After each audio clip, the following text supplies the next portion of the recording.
Hey everyone, it's Jonathan here on So Doesn't Love Chains, and today I have a review of Fisher-Price's Thompson Friends Wooden Railway Splatter.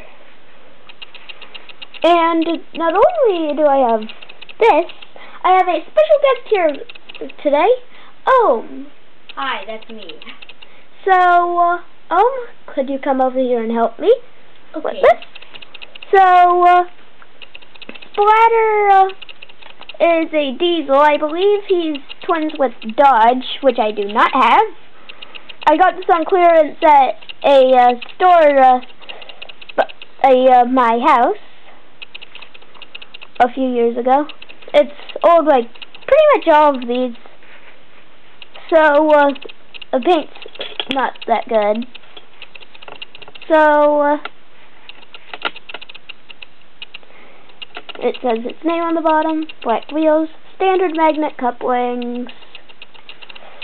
I really like this. I think they did a good job. So, why don't you tell us your opinion?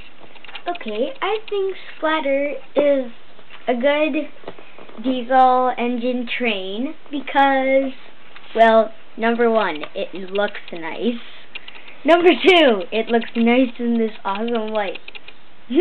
Okay, and it has its name on the bottom right here. I already showed that on. Okay, yeah. And it has its nervous face. Okay, here.